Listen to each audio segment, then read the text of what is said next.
In my last video, I talked about Roblox myths, and since that video did surprisingly more than I expected, we're going to talk about Roblox myths again. Specifically a few more that I mentioned in the end of last video. So if you like what you see on the channel, please make sure you subscribe to our channel. The first myth we're going to talk about today centers around the character Lohi, an entity who gained widespread notoriety in the community for her iconic game, My Dollhouse. Joined in 2016, Lohi quickly built a massive following around her enigmatic persona. The game itself drops the player on a lonely floating island centered around a seemingly normal dollhouse.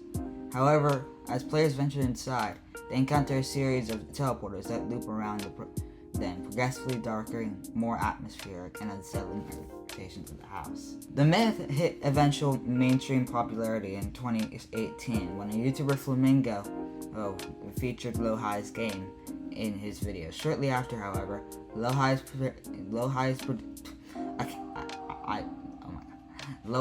profile description was updated with a sobering message. The new owner claimed Lohi had passed away in 2017, stating that they were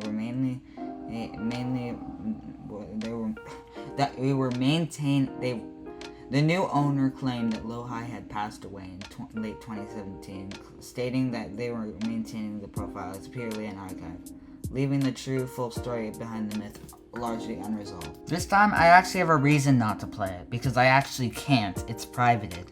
But I'm also not playing a remake because I'm actually too chicken. Gameplay-wise, My Dollhouse relies on psychological horror and suitable environment changes. On the surface, it looks like a simple 2016 building place, but as you navigate its hidden teleporters, the atmosphere quickly shifts.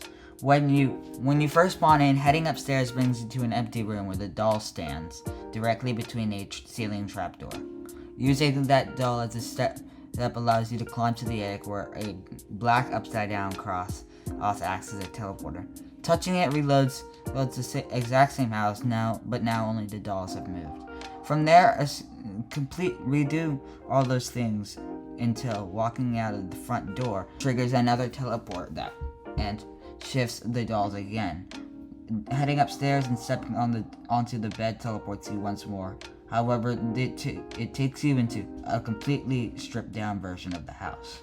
Interacting with the chair in the dining room enters the environment to a black pitch forest outside while static is over the room.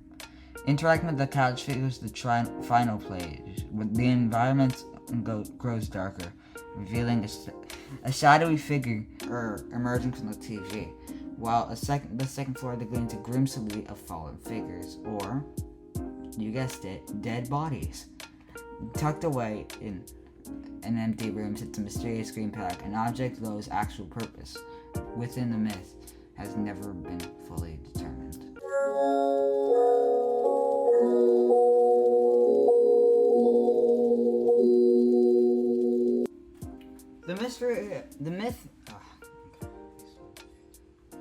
The myth of 491 began on December 15, 2016. A user named Herschel Linton, who originally posted a custom story about the character on Roblox creepypasta wiki, aside from a few in-game sightings earlier uploaded to YouTube in early 2017,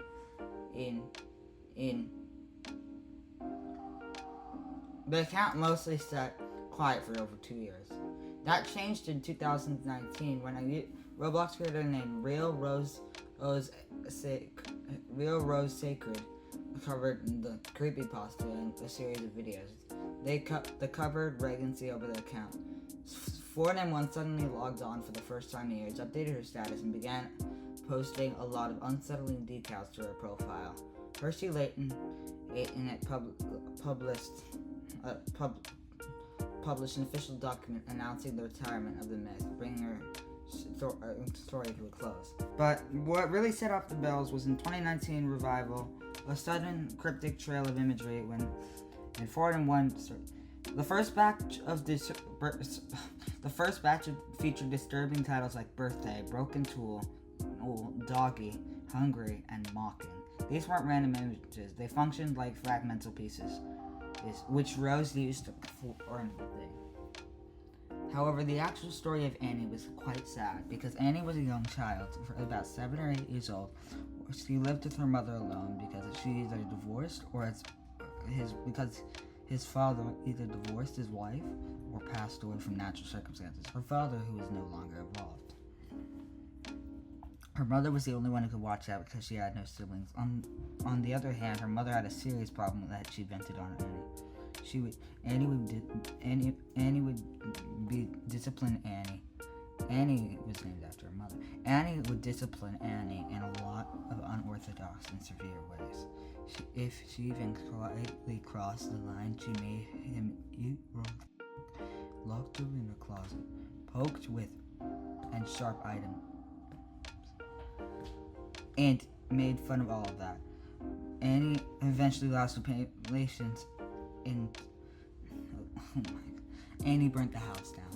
I'm just gonna finish that. Annie isn't a bad person, but her place is technically. Actually, going into the game, it looks pretty normal at start, with with everything being pink. Oh yeah, Annie's also pretty nice. I wonder if that girl's gonna be very, very weird later.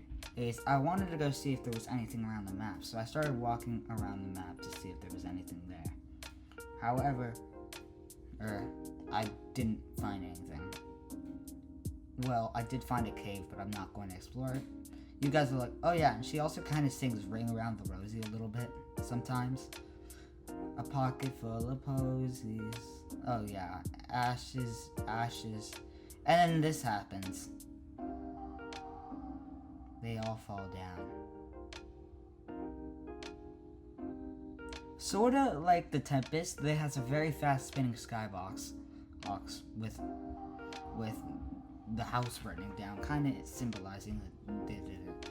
That's all I'm going to talk about the game. Really, there's not that much interesting to the game. Maybe there was when I went back in 2019, but I don't know.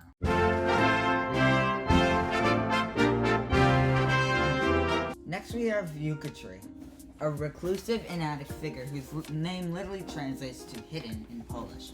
Unlike myths with deeper online archives, very little concrete information about how Yuka-Tree actually exists. Within broader lore, he is often depicted as a powerful entity, one that may even be reversed or worshipped by characters like Lohai. Visually, he's characterized as a tall, slender, secluded peak in his own game. A silhouette lurking in the shadows of Lohai and another characters who we're going to mention in the next video, Soren's experiences, as well as a resting stop and secluded peak in his own game. When he simply resides, whether he simply resides in one of those rocky mountains or acts like a silent watcher, keeping guard over the realms, remaining one of the most haunting and unanswered questions. The environment of Yuka-Tree's game builds on this quiet and unsettling atmosphere. Players spawn directly into a dense forest centered around a dilapidated cabin with boarded up windows boarded up windows right beside the house. An old dilated cabin with right inside the house sits a lone gravestone inscripted with the name Lohai Predson, a crucial clue that firmly ties Yuka-Tree's realm to the story in Lohai. You can actually see Yuka-Tree himself in the mountains if you go look over there. There's a few other mysteries like a headless doll and a cryptic message stating after the U-10 she will be dead. This refers to U-10, another character who we're going to talk about in the next video. And there's not really that much evidence about him, so that's why we're not going to know that much. But Alright, that is actually most of the myths that we're going to talk about today. And next part, we're going to talk about 3 more, including Soren and Yucatan. If you like this video, please subscribe. I love you all who watch this video, and I hope I see you guys in the next one.